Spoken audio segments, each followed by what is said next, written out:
Kidlat News Updates. Ako po si Cesar Soriano para ihatid ang mga nangungunang balita sa buong kapuluan ngayon. Sensitibong balita, kritikal ang kalagayan ng Traffic Management Unit o TMU enforcer na si Jerry Lahot, 44, matapos barilin sa ulo ng hindi pa nakikilalang riding in tandem sa Barangay Poblacion 1, Midsayap, Cotabato, nitong August 4, pasado alas 10 ng umaga, sa harapan ng isang bake shop malapit sa Barangay Hall.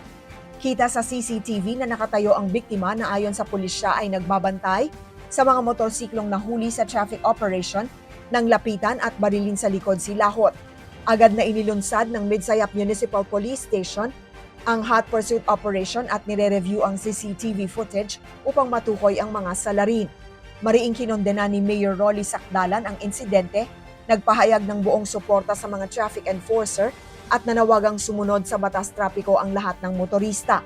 Tinanggap naman ng bagong talagang hepe ng Midsayap MPS na si Police Lieutenant Colonel William Facsoy ang hamon na maresolba ang kaso habang hinikayat ng pulisya ang publiko na makipagtulungan upang mapabilis ang pagdakip sa mga responsable.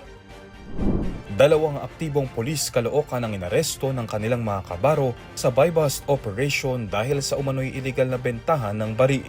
Kinilala ang mga suspect na may ranggong Police Staff Sergeant at Police Master Sergeant. Isinagawa ang operasyon bandang alas 5:30 ng umaga ngayong Agosto 6 sa Riles Compound, Barangay 5, Caloocan City. Nakumpiska sa kanilang dalawang PNP-issued 9mm pistol, isang caliber .38 revolver, isang 12-gauge shotgun, mga bala, marked money, dalawang cellphone at dalawang motorsiklo na ginamit umano sa transaksyon. Mahaharap ang mga suspect sa kasong sa paglabag sa Comprehensive Firearms and Ammunition Regulation Act bukod pa sa mga kasong administratibo. Dalawang magkapatid ang nasawi matapos matabunan ng malalaking tipak ng bato ang kanilang kubo sa sitio Kayrupa, Barangay San Rafael Rodriguez, Rizal nitong Miyerkules dahil sa tuloy-tuloy na malakas na pag-ulan.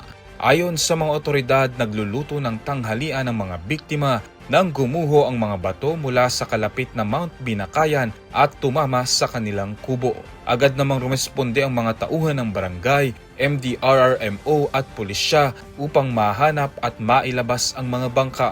Ayon sa MDRRMO, ikalawang beses na itong nangyari sa parehong lokasyon mula noong Hulyo 24. Inilikas na sa kanilang mga kamag-anak ang 10 individual mula sa 2 pamilyang nakatira sa lugar habang magsasagawa ng investigasyon ng DENR sa insidente.